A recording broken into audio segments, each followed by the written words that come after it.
What is going on, you dead set legends, and welcome to the Ready Bang, the number one arm wrestling show on the planet. I am your host, the Aussie arm wrestler, Jake Ward, and I am joined by the 115 kilo stud, the strongest 20-year-old on the planet, and right now, the strongest 115 kilo bloke on the planet with his incredible win last weekend. He is the champion. I'm talking about the Croatian sensation. It is Rino Masic. Rino, thank you so much for coming on the show.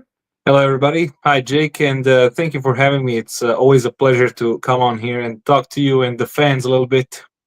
Oh, mate, the fans have been begging. They're like, right, get Rino on. We want to speak to Rino. Can you get him on? I said, I'll do my best. So thank you so much for your time, mate. Before we say hi to everyone in the chat, are you still on a euphoric high? Like, do you just wake up like the adrenaline's pumping? Are you still struggling to sleep? Because not only did you win, but you had one of the matches of the night, and we've got plenty more to talk about. We'll go by it round by round. But how are you feeling right now that it's been, almost 2 weeks later? Yeah, I mean, I feel incredible still. It's not that I can't sleep at night, but I definitely, it definitely does feel amazing, to achieve such a thing. And, sometimes I look at the other athletes from Croatia as when we are studying now at my university, we are studying a lot of different sports. And then our professors are mentioning all of the things that their top athletes were able to achieve, and they're already quite old, and and they started way earlier than I did. At 2013 was their start, and they've achieved, of course, a lot of amazing things. But that's when I kind of realize, or that's when I can kind of see that what I have achieved is not that's not common between the athletes or anyone. Yeah, I kind of got because I kind of got used to that, or how I can't even explain it to you. But it's only then that I see that I've achieved a lot of things. At 20 years old, I was worrying about what I'm going to do Friday and Saturday night, like what mates I'm going to hang out with. You're worrying about winning multiple world championships this year. Not one, multiple world championships this year. Yeah. Like, whenever now when you go back and do your university and they're talking about everything, do you think when there's an assignment that you don't want to do, you'll just go, professor, champion. Yeah, I know I'm living what you're teaching about elite. Yeah. There's something similar that I do, maybe for maybe avoiding certain classes, or maybe kind of postponing some tests so I can learn a little bit more. But it's not something that I overuse too much to my advantage. But it is something that the professors are definitely aware of. And because it's a sport-oriented university, they have a lot of understanding for what I'm, doing, and that requires time and effort, and I can't really learn all the time. So they do understand, and they then move or postpone the test that I should take at a certain date. No, mate, they should be doing whatever it takes, because they're like, this is what you need to achieve to be an elite athlete, and you're just sitting there in class just going, yeah, I've done it 3 times this year already, guys. Yeah. In there. All right, well, let's quickly say hi to some legends in the chat, because they're up and about. Travis Baganish-Vili. We're going to get to your injury a little later on, because we need to talk about that amazing match you had last weekend. So everyone's dying to know about it. Ready Bang really sucks. Rino is injured. Recover fast, champion. Thank you. Rino is a good flop, but maybe not as good as Gennady. Doesn't need to be as good as Gennady, because Gennady's not in Rino's division. So There you go. Tuljan is in there. Let's go. Archdog. Hey, guys. Beata, my good friend from Norway. Her and Rick. Oh, I'm wearing my Norwegian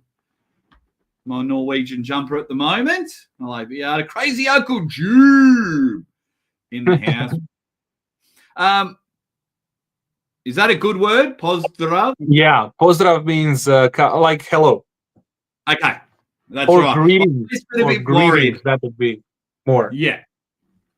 Always get a bit worried that I've put something up that might offend you. Smash the like, everyone. Get in there. Morrigan, hello. Ready, bang. School Lady Boy is in the house. School Lady Boy. Oh, it's one of my favorite YouTube names. Daniel Dodson with the chat says, since 2018, Devon has won 31 of 35 matches and Levan has won 7 of 7, which is more impressive. I don't know. It's hard. It's hard to tell because I think if Levan had 35 matches, he would have won probably all 35. Yeah. So it's both are very impressive. Yeah. In their own respective way. Yeah, because 2 of those matches were against Levan. So that's the only thing. Usually I'd read this stat and say, oh, well, it's Devon because 31 of those athletes were the best in the world. But 2 of those losses were against the best. The best. The guy. And then the other one, left arm against Dennis, who was the man in 2018. So that's a good conversation one. Good conversation. My man Macklemore is in there. So Daniel Dodson. When I was in my 20s, my only concern was what drugs to take next. Mate, we're all like that. Could you cut down to 105 kilos? I could, but it would take me more time, and it would have to be planned probably a few months in advance. I am able to, at this point, I got the technique of cutting weight down very well, at least for me personally, where I can cut 8 to 10 kilos in less, I wouldn't say less, but in a week or maybe 10 days. I'm able to cut that much weight in that short span of time. But for me to go down a little bit further, it would take me definitely more time. And I don't like doing anything with water cuts. I like to keep, my water intake relatively normal because not eating is much more easy than not, drinking water for me personally. I like to stay hydrated, and I would definitely need more time. Oh, wow. Love it. James Stewart, the Claymore, says, I think Reno needs more than a press for Devon. We'll get to that a little bit later on. Get well soon, Reno. Thank you. Everyone's being good. Here's an interesting question before we get to your... Wait, where did it go before the match? Does Reno consider himself Team West or Team East? I would consider myself Team East. Yeah. But doesn't even matter. I don't know. I never actually considered that ever. So whatever. Well, I think East or West. I think that concept is almost gone now. We just like seeing, the best of the best pull each other. But I feel yeah, for sure. At the last one, I think there are only 3. I think there are only 3 East versus West matches anyway. Yeah, I never actually looked at the East versus West name and was always, oh yeah, Eastern guys should pull Western guys. For me, it's just the name of the organization or event. I don't really look at it like that, Oh, there you go. And Carpenter Jim is in the house. What's HUF? What currency Sorry, what? is that? The currency, HUF? Is that Hungarian, probably? Hey, I need to know. HUF currency country. Mate, you're the smartest bloke ever. Yes, that is Hungarian. Because he asked me, Rino, what do you think about Bota Gabor from Hungary versus Dave? in the next King of the Table match. I remember you guys pulled a few years ago. Congratulations for your title. Thank you. I think Gabor is going to do very well. Gabor is a good friend of mine. Even though we can't really communicate that well, we still kind of find a way. And Gabor is extremely, extremely strong, and he is a little bit overlooked, honestly, in my opinion. At WAF, if was it this year, I can't really remember, or at Europeans, he was first in the super heavyweight category, so that's 110 plus kilos, and he did very, very well. As well, Tarkan, I can't remember his surname, unfortunately, but Tarkan is also one incredible athlete from Azerbaijan. These two guys, really young, strong, and prominent. They will definitely reach great heights in arm wrestling, and I think Gabor actually has a great chance at beating Dave. I know that's crazy for some of you guys that are watching and don't know who Gabor is, but Gabor is incredible. The only thing he is missing is maybe just a little bit more experience, just that. But everything else, he's got it. A huge hand. He's extremely big, fat guy. I know it's like bad to say, but he's a little bit fatter, and great genetics for arm wrestling, really. Yeah, absolutely. Yeah, I'm looking forward to that matchup as well. It's going to be brilliant. But one matchup we all kept our eye on was Rino and Ibragim last weekend. It was incredible. Did you not know what time the match started because you were late for the first two rounds? You kind of missed the start. What happened in the first two rounds? In the first two rounds, I think my setup was a little worse. I let Sagov kind of get away with a little bit too much, in my opinion. His head was quite close to our hands, and when your head is so close, if you can see, like here, you are already in a position where you're basically in a press. You're just waiting for the referee to say go. And when your head is a little bit further away, immediately your shoulders go back as well, and it's a little bit more square. So kind of, I didn't see that in the first two rounds, and I gotta thank my great friend and my brother Alexa for pointing that out, and as well my three corner guys that as well were helping me the whole time, and the whole crowd was as well incredible.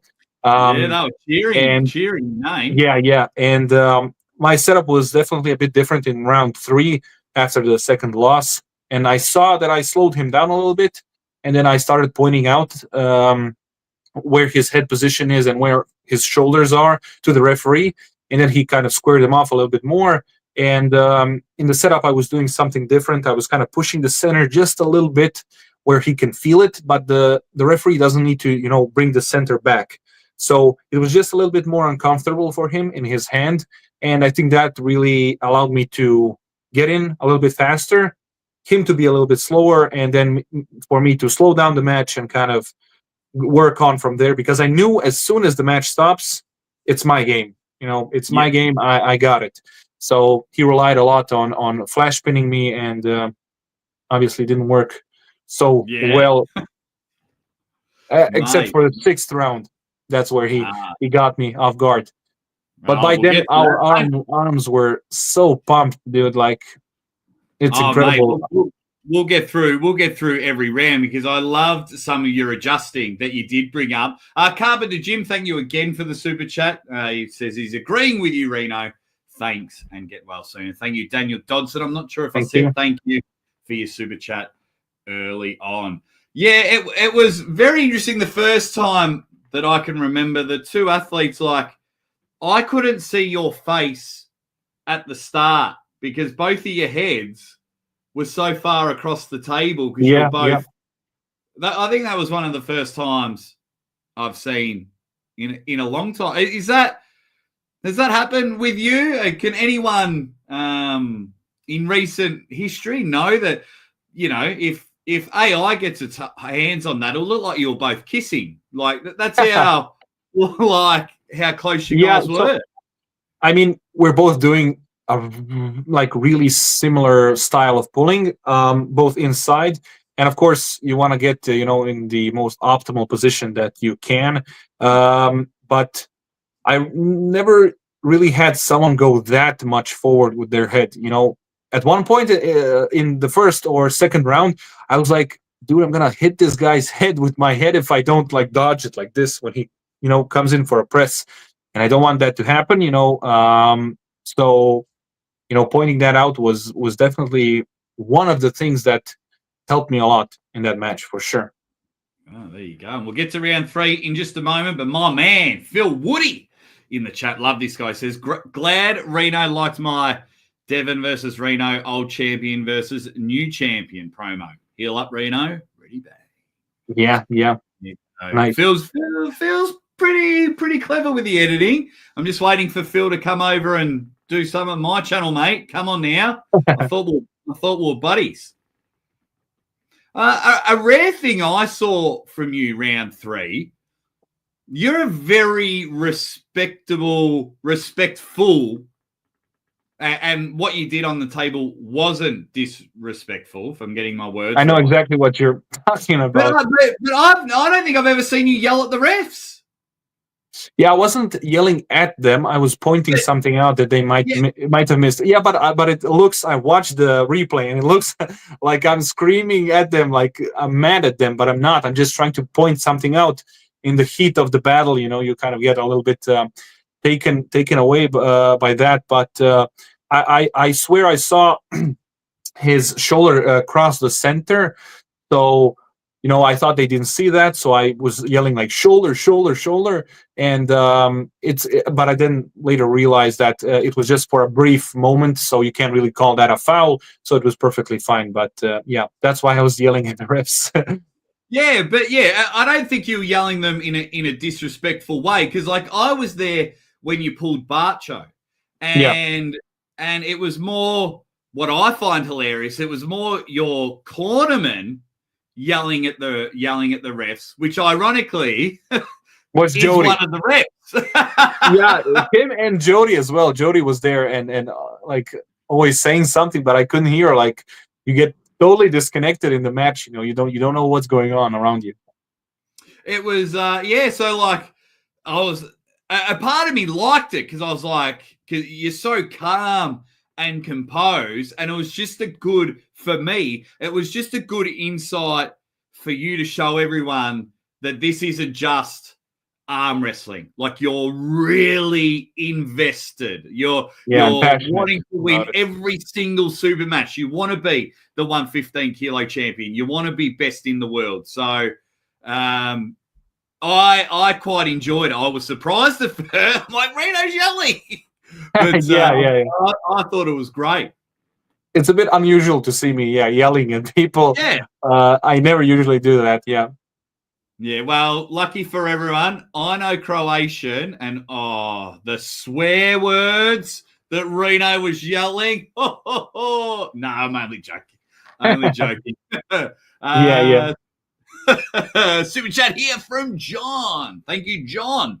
Says, congrats on the win, champ. You showed a lot of heart and grit taking the win, even with an injury. Prayers for a quick and full recovery. Thank you, John. Yeah, really appreciate it, John. You're here with the one and only Croatian sensation who's, he's got his own trading card. Yeah, when I was very light. You took that picture right after the weigh-ins for Bacho. So that's why I was so thin. Mate, studly. But yeah. I'm going to give it 2 or 3 months, and if we're not at an event together, I'm just going to post them. I'm just going to post you a set of the cards because you were brilliant. Big Loz in the chat. What's going on? Big Loz says Reno is awesome. Speedy recovery. Was it round 3 that you knew? Right, I reckon I've got him here. I would say yes. I knew it immediately. It was something similar to Bacho, where I knew when the match stops, I know that I have better endurance. Just judging by the opponents that he faced, and especially when he faced Sandris, I saw that even though he flash pinned Sandris 2 times, similar to what he did to me, he got tired. And that's immediately when I knew, like, when the match stops, he's going to get gassed out very, very quickly. He's going to be able to hold the position, but he won't be able to attack. So he was good on the defense, of course, but he just couldn't, readjust enough during the match to actually pose a threat to me. I simply had a better endurance than he did. And when I watched the match back, it was like so like weird to me to watch him at his corner, literally like dying, like he's barely like breathing, and I'm like all calm, drinking water and just staying calm. And I think that's one of the things as well that kind of got me through this match, was just staying calm, breathing through my nose and then through my mouth, to lower my heart rate. And I think my arm as well didn't get pumped up so fast as his did. And that's what got me through.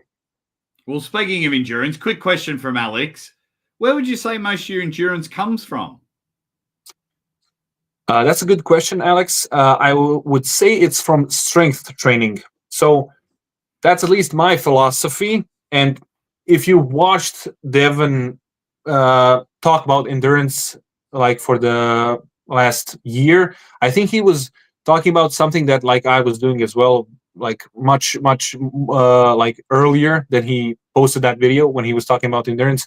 It's not about like the static holds or something like that. It's just about building strength, and the stronger you are, the less you will feel your opponent's strength and the less you will get tired. I don't know if that makes sense. So the stronger you are, in general, your endurance should follow up with that as well. But of course, it depends a lot on the construction of your muscle fibers in your bicep and everywhere else. So it can vary, of course, from person to person. But in my case, what I noticed is just being stronger allows me to pull for longer. That actually rhymes. But Get that on a t-shirt. Get that on a t-shirt. Yeah. So that would be my advice. Try to just get as strong as possible and see what works for you. Some people actually do hypertrophy training, and that's what helps them with endurance. And you have to find out for yourself. Beautiful. What an answer. Detailed answer. Now, I hope Gavin's not trolling me, but is this true, Reno? Little trivia about the uni where Reno studies, Jake. There's an Aussie rules pitch, a rugby pitch, and a cricket pitch. I know there's a cricket pitch, but I don't know about the rugby pitch. There is a cricket Aussie rules football? Sorry? Or the Aussie rules pitch. So we have Aussie rules. So, yeah. Football. Yeah, I think so. We need to kick a football together, an Aussie rules football. I've got next time we meet up, I'm bringing a footy. That's for sure. That's going to be brilliant. Love it. Absolutely love it. Swedish arm wrestling is in the house. What is happening? And we've got Dino. Hello, Aussie. Reno, greetings from Croatia. Stay strong. Hi, Dino. I did notice like Dino is in every single podcast that he can be, and I really appreciate that. Dino is a great guy. Mate, obviously, I mean, judging by the questions that he asks are very good and everything else. So nice to see you here. You probably get 80% of the people that are in the chat now are in every single one of my shows. And then when I have time and tune in someone else's shows, they're all there. 80% of the arm wrestling community are fantastic. Like, they will support as many live shows. They'll watch as many videos as they can. And for someone like myself, I couldn't appreciate it more. But you are here with the Croatian sensation, the Rino, Rino Masic. So we'll go back to round 4 and 5. I know everyone wants to know about the injury, but I've got to talk about the match first. Round 4 and 5, you just hit the start beautifully. And then we're able to finish off by busting Ibragim's hand open. Like, you'd finish with the top roll. I think it was in round 4. Round 4 or round 5, you finished with a top roll. Did you find that surprising? Did you feel it, or you just went for it and it just went, whoa, I got a pin. Honestly, it was not my intention to top roll him at all. So what I usually do is when I got someone in a hook and I want to kind of start moving his arm towards the pin pad, I usually pull more towards myself. So something like this, pulling like this, not so much sideways, because when I pull sideways, I have to go through his side pressure, his shoulder strength, his triceps, and his bicep. By pulling backwards, I do avoid a lot of that, and it just happens to kind of put a little bit more stress on your wrist. And if you feel uncomfortable at that moment, you can lose your wrist, or you can let it go and try to slip, and it might look like I top rolled someone. But my intention was not really to top roll Sagov, which is also a good lesson, to kind of try to top roll maybe a little bit more in matches when I think, I'm in a good spot in a hook, and then try to top roll. But yeah, it just happens to be that my kind of pulling backwards in a hook opened his wrist up a little bit. Oh, it did. So then what? So after you just put on that 3 dominant displays, rounds 3, 4, and 5 were dominant, really attacked his bicep. He was like struggling, like you were saying, almost dying on the chair. Yeah. It almost looked like your composure, you were playing cards in between rounds. Like, that's how relaxed you looked. It was incredible. So then what happened round 6? Round 6, I everything was like I wouldn't say that I felt any more confident than I did in the past, in the rounds before, but I don't know. I was very pumped up. My arm was like pumped to the maximum. And honestly, I didn't expect him to have enough energy to simply jump in a press so fast and so aggressively. So that kind of caught me off guard a little bit. But nothing was really different in my setup. He just went more efficiently, and he just had a better start than me. So that's kind of what happened. And I think in that round, that's when something happened with my arm. I think that's when something went wrong. And I don't know how I pulled off the 7th round with that, but I just got kind of I really got angry at myself, honestly, for letting that to happen. And I was so close to victory, and I just said, I don't care like what happens, I'm winning this. This is going to be, the belt is going to be mine. I don't care. And that's kind of what got me through round 7. Wow. Yeah, because round 7, you just got beautiful start, took center, and just dragged him backwards. It ended up getting the pin. So then when the pin happened, you put your arms up in the air, the crowd's cheering your name, you finally become the 115-kilo champion. Were you thinking of your arm at all, or were you just celebrating that you're the man? Yeah, I wasn't really thinking too much about my arm. But as soon as, when I was celebrating, and when I put my arms down, then that's when I started realizing, okay, something is wrong. Something isn't good. And as soon as I celebrated with my guys in the corner, and I of course congratulated Sagov. When I was waiting for the announcement to begin, for Ray to start talking, and for me to receive the belt, I realized that I can't straighten out my arm at all, and it's pumped up, and that's one of the reasons why I couldn't straighten it out. But something else is going on. I can't even give anyone a handshake because it hurts so much. And then I couldn't blow out my nose the same day when I was in the hotel room. I was trying to blow out my nose, and I couldn't. It just, so much pain was going through my arm, and I don't know. I knew immediately that something went wrong. So can we see it? Is there still a whole heap of bruising? No, there's nothing. You can't see anything. It's the skin around it, I guess, healed up, and it's perfectly fine. But inside, I went and I've done a MRI scan, and what I'm waiting for a second opinion, of course. And what the people from my hometown, where I did the MRI scan, told me is that my medial collateral I hope I'm saying this correctly in English, ligaments have been torn off or completely, they're completely torn.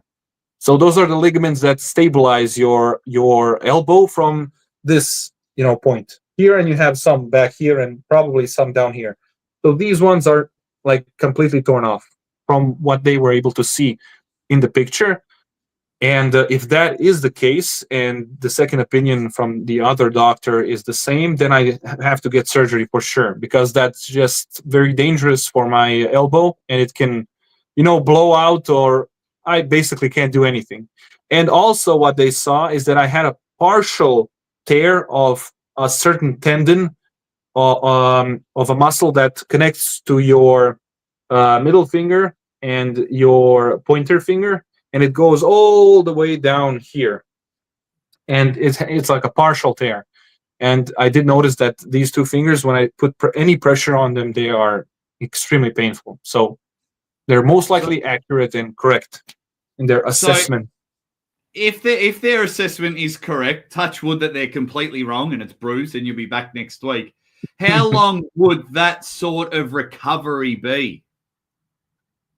So it depends, of course, but so this is not an uncommon injury. So people from baseball and handball or tennis, even sports that require you to, kind of move your arm in a weird way where you put stress on those tendons, like usually get this injury. And from what I watched on YouTube and through some other, sources, people say that it takes from 1 month to a year to fully recover. No. Yeah. 1 month. 1 month. 1 month. I'm manifesting it. I'm putting it out there. Only 1 month. So we'll see him defend the title very, very soon. Oh, mate. Yeah. I hope so, really. I mean, I'm going to try my best to, come back as soon as I can. I'm trying to get this second opinion, as soon as possible, so I can know what the treatment is and I can start treating it as soon as possible. So even if I don't have the opportunity to defend my title, I'm perfectly fine with, giving my belt to the new champion. I mean, that those are the rules, and you can't go against them. And I think it's better to look forward to like future matches and future title defenses or title shots, just because I'm at the beginning of my career, and I think it's much more important to focus on health right now than on results that will eventually come, as I progress through the sport. Wow. Stop being so level-headed and mature at 20 years old, mate. I would look at my arm and I'd go, a couple of beers, that'll fix it. Not a problem. Mate, you're getting second opinions and third opinions, and they're very level with it. Just a quick super chat here from Dino says, I celebrated so loud, I woke up my whole family. I appreciate it, Dino. There you go. Everyone's just saying g'day. 1 year. Steve reckons 1 year to get back to his current level. Yeah, that's one of the things as well. I can't really train when I have this arm busted up so badly. Even training my left arm is going to be a little bit more difficult, even though I'm going to try my best to keep it in shape, just because I can't, push against the peg with my right hand. It's just too painful. So I'll see what I can do. No, you can't even blow your nose. I mean, no, now I can. Now it's all right. But before it was a lot worse. Yeah, man, that sucks. And it also sucks as well. You could say like the icing on the cake, or the second blow, is that Devon was interested in pulling you at 115 kilos. Now we know that's more views, that's more money, that's more attention, to your match and to your division. Does that hurt a little bit as well? Well, yeah, of course. I mean, it's unfortunate that I wouldn't say most likely, but there is a good chance that we won't be able to pull. And I mean, I would really like to pull with Devon right now because he is again. So he goes like up and down when it comes to like I don't know his strength. I guess I mean he's very strong and looking very good and dominant right now in his matches. And I would really like to get a taste of the best that Devon has to offer. And it's unfortunate that we are going to have to probably postpone that. And I just hope Devon doesn't get any weaker or I guess kind of get out of shape a little bit. I really want to taste the best that he has, and I want to test my own frame against his. Yeah. Well, right before the injury, how did you think you would have gone against him? And before the injury, and what did you think of his performance against Petrenko?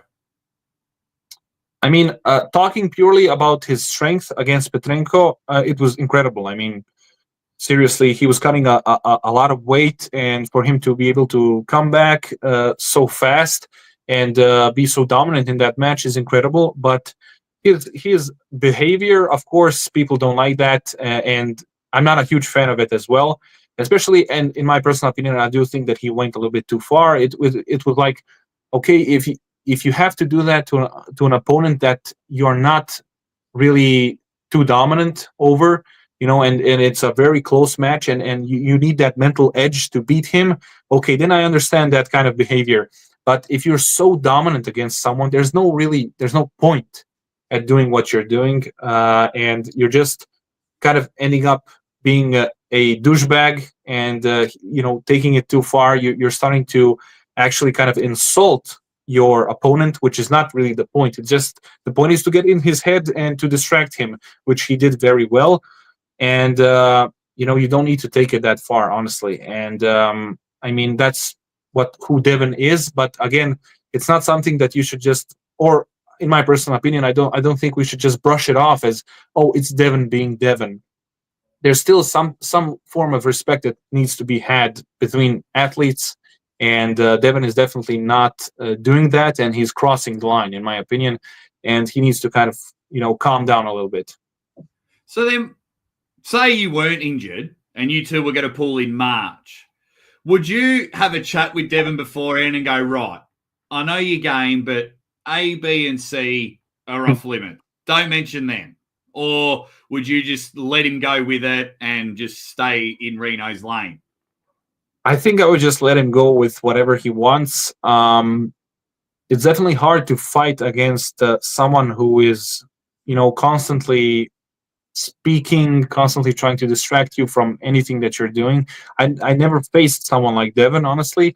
Most of my opponents were very respectful, but I really wouldn't tell him anything. I would because again, if I did say anything that could trigger him just saying those things that I don't want him to say, or it could mellow him down and not give me the real Devon that I want to face. So both things I don't want to happen. Yeah. And so I would just let him do whatever he wants, and I would try my best to ignore him and be in my own headspace, thinking what I should do, how should I do it, and that's kind of what I would do. Yeah.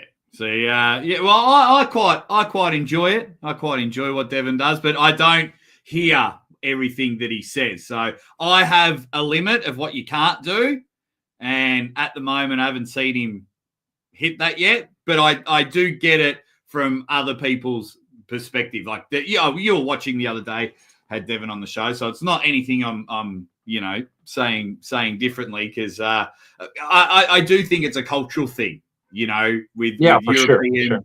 and us Westerners, us gunslingers, we like a bit of Hollywood and a bit of trash talk, watching sport and everything like that. So, yeah, and it's a nice little discussion going on in the chat. Guys, we've probably got about 5 or 10 minutes left with Rino, so start firing off some questions. I want to talk to him about a super heavyweight presser that has announced that he's going to come down to the 115 kilos in Kamil Jablonski. Now, I love Kamil. I love him. I've got all the time in the world for Kamil. Do you think he can do the weight loss real easily? How do you think he'll go in your division? It's your division now. You're the champ. It's your division. Yeah. First of all, Kamil is one of my best friends. I can say that certainly. I mean, we talk very often, and we hear from each other quite often, especially before some hard match. We call each other and talk about the technique and what we can do to win the match the best that we can. And I think he could drop the weight to 115. It would be, of course, a little bit more challenging. I don't doubt that as well. But if he does manage to do a good, weight cut, I think he could be very, very difficult for some of the guys in our class, especially because he's so fast and proficient in that certain technique, which a lot of people don't know how to counter. And they are definitely struggling with it as well. Now, on the left arm, there are two guys that I see kind of being a little bit more problematic for Kamil, but of course, nothing that he really can't achieve, and that would be, of course, Ivan Matyushenko and Alijan Muratov. So those two guys are kind of more dangerous, I think, for him personally than the right-hand guys that are right now in the top 3 or top 4 even. So the most dangerous guy for him would definitely be on the right hand, Ivan Matyushenko, and the other guys not so much. So if he manages to do a good weight cut where he feels relatively good, and then he can kind of go up in weight after the weigh-ins, he could be very dangerous and good in the class. Oh, I love it. And have you two pulled before? What's the record? I don't remember exactly. I think it's 3-3, or maybe he has one win over me more. I'm not quite sure. Don't remember. It was a long time ago. I'm sure someone in the chat would know. Rino, what nickname would you give yourself? We need something. So my dad, I don't know if you know the animated series One Punch Man, if you know that guy. One Punch Man. No, let me have just quick bit of a squeeze. One Punch Man. So animated series. Yeah. So I mean, to not go too deep in the lore of of One Punch Man. It's a like a superhero guy that's super strong. But he's very overlooked in the community of superheroes because he looks very average and he doesn't look too cool or whatever. But he can beat everyone with ease. With just one punch, he can destroy everyone. But he's, again, I have to point that out, overlooked. So nobody thinks he's anything. He's overlooked. He's not talked about at all. So my dad before, used to joke around and call me One Punch Man, or his name is Saitama. So that's one of the nicknames that my dad gave to me. And I know that it might sound like there's no correlation between me and him, because now I'm being, of course, talked about more than ever. But there was a point where I agreed with him, and I was kind of the Saitama of the arm wrestling world. And he kind of calls me the Prodigy as well. That's kind of the two names that are kind of cool to me, I guess. There you go. It's hard to call you the Prodigy anymore because you're at the top. You're the best in your division at tournaments. You're the best in your division at super matches. So it's hard to call you the Prodigy because the Prodigy's aiming to be something. You are. Yeah, true. It is hard, but Saitama, people are loving it. Saitama, Rino Saitama. One press man instead of One Punch Man. Yeah, the One Press Man. Oh man, that is fantastic. I enjoy it. So then, now that you've hit the pinnacle, you've hit the top of tournaments and super matches, which one do you prefer now? That's a good question. Oh, sorry, my phone almost fell. That's a good question. So from a financial standpoint, and from having certain privileges in my country that come from being a great athlete and at the very top of your sport, regular tournament style European championships and world championships are way more important to me, just because they have a lot of again privileges that are gotten from again being at the very top. So that is getting paid each month a certain amount from my country and from the Olympic Committee, which allow me to live normally, and my parents don't need to give me any money at all, and I get again certain like rewards from my country for being number one, and for each arm I get a certain amount of money, and that helps me a lot, and I'm able to sustain and be sustainable on my own. I don't need my parents, and they never really had to give me any money. But from a, let's say, standpoint of progressing in arm wrestling, I think the professional side is again very important as well, to kind of test my limits and constantly go up and up and up and getting stronger and stronger. Wow. Jeez. Didn't realize you got so much from your government. That's fantastic. Yeah. I remember you mentioning it to me before, but I didn't realize it was a monthly pay. Yeah, we get monthly paid, but it's not some, crazy amount of money, but it's enough for me to, live quite comfortably as a student right now in Croatia. And these like government or national rewards, I would call them, are a lot. They're a lot of money. For me personally, a lot of money, and I can definitely afford a lot of things that a usual student couldn't, and that allows me as well to have a very good diet of whatever I want. That's a good diet for me.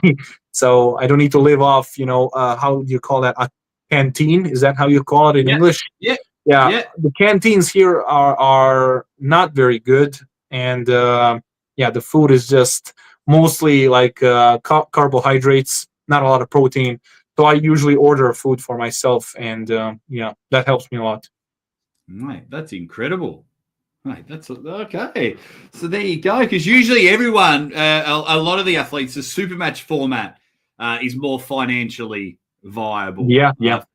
But okay. So now I'm very interested to see how many other athletes are getting the same deal as this. I'm afraid that unfortunately not a lot. We're very lucky for Alexander, the referee and the president of the Arm Wrestling Federation, and the vice president of the European Arm Wrestling Federation.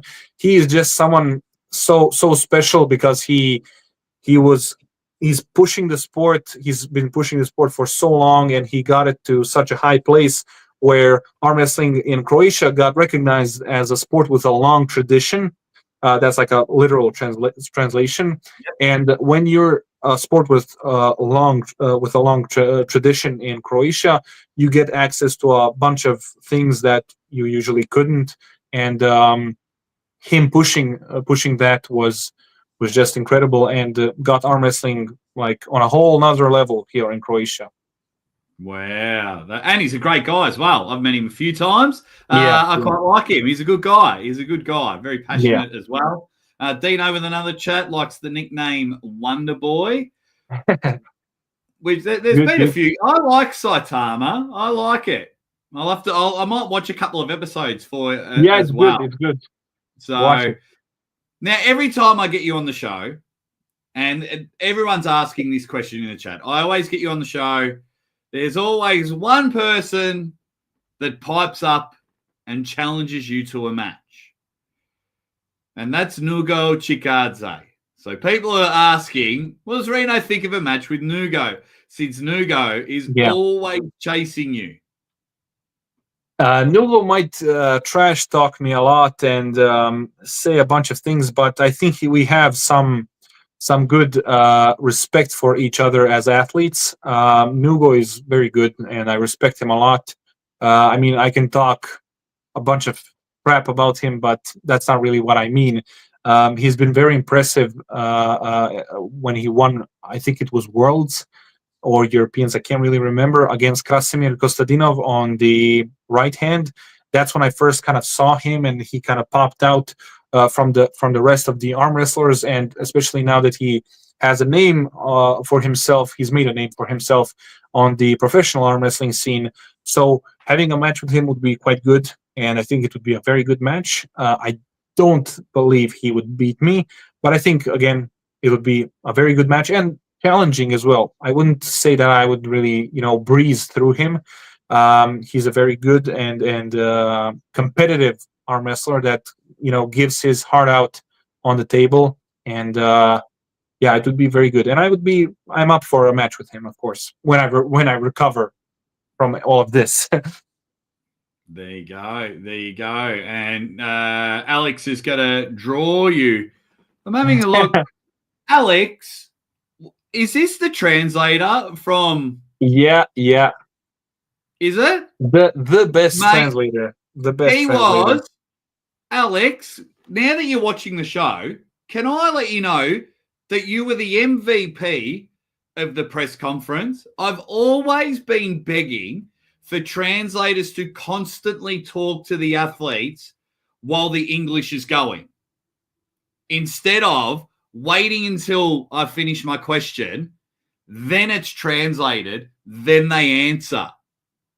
Yeah, Alex. Where I was watching Alex, and as Neil and Engen were talking, you could see him in the background talking as they were going. So then when it came time to whatever athlete, because how many languages do you speak, Alex? About 1 million? It was great, but he was talking to the athletes. So by the time the camera went across, they would go, and he was already answering. It's bad enough that the press conference goes for 3.5 hours, but Alex saved about 1.5 hours of the press conference. For you sure. were the MVP, buddy. Anyone I can get in contact with you, let me know. I think you're a rock star, Alex. I think you are a rock star. I have to point out, not only is Alex good at translating, he's a great editor as well. He edits thumbnails incredibly, and he's great at drawing. He's just all around a great guy. I've been around him and talked a bit with him, and I have no like bad words for him. He's just incredible. All around a great guy. Yeah, his thumbnails on point. Alex, and I expect an Aussie arm wrestler drawing very, very soon. But his thumbnails are incredible. They are. Yeah. Alex, you're a superstar. So everyone, give the man some love. He's got a very bright future in the sport. That's for sure. So thank you very much, Alex, and keep up the great work. Whether it's thumbnails, whether it's translation. Just don't speak English too well, because I quite like being a commentator. You just be all the other. I tell you, he could make a lot of money if they set up a separate stream, and he could do Russian, or you know what I mean? Like when all the commentators speak English. Oh, you mean he's translating a separate live stream to Russian? To whatever other languages. Russian, Georgian, and yeah, I understand. So then all the Georgians can tune in. They can, like, when I do my live commentary, people have it on their TV and they put that on mute, and then they put my YouTube channel on for the commentary, where he could almost do the same for Georgians. Yeah, I understand. There you go. Alex, let's get in touch. I think we can work on something. There you go, as he bloody takes over the show. Right, guys, has anyone got any final questions for the 115-kilo East versus West champion? Mate, it was an incredible performance. I was very excited that you won. I messaged you straight away. I was doing my own commentary, and I was like, Rino, you bloody stud. Like, I messaged you straight away. I think everyone was so happy that you won. I think you're almost becoming Paul Lynn territory. Like, no one hates Paul Lynn. No one. I've never seen anyone say a bad word about Paul Lynn. And you're, I think, in that territory as well. I've never, in my years of covering the sport, I've never seen anyone go, oh, Rino. Bloody hell. Yeah, I Yeah, don't think you have a hater, Reno. I have seen a few comments, but they're not like directly insulting me. They're just saying that what I said they don't agree with, and they think that I'm crazy for saying that. That's all that I Oh, saw. yeah, no, that's par for the course. That's okay. Yeah, right. Interesting. One quick question here. Where was it? Mark KDX Rider asked, does Reno have a YouTube channel? Well, Yeah, I have a YouTube channel, but unfortunately, I post very rarely there. I honestly can't say why. It just I don't know. It's for sure got to do something with my laziness. I'm kind of lazy to post, but yeah, there's no excuses. I'm lazy. You know, I will admit that. There's a bunch of content that I can cover and talk about, but I just it's hard for me to turn on the camera and literally just talk. I know people would just like to see that, but I'll get to it. I promise I'll get to it, and I'll post soon. I'll post soon. Yeah, that's why I like doing my live shows. I don't have to edit. I just talk to everyone. So I'm pretty happy with that. Would you ever cut to 105 kilos? And congrats again, buddy. You deserve every bit of success. Thanks, Alex. I don't think I would ever want to cut to 105. 105 class is very hard. First of all, it's very the athletes are great there, and for me to be like strong at 105 kilos is very difficult for me. So I think 105 kilos is off the table as of right now. 115 is my main class right now, and eventually super heavyweights. But I need more time. I need more time and to see I want to establish myself well in the 115 kilo class, and I would like to take the title on the left hand as well, and to hold both titles at the same time. That'd be epic. That would be my dream goal, let's say, right now. But for that to happen, I need more time, and I would like, of course, to defend my title. I think it's 3 or 2 times. I can't remember, to keep one belt for myself permanently.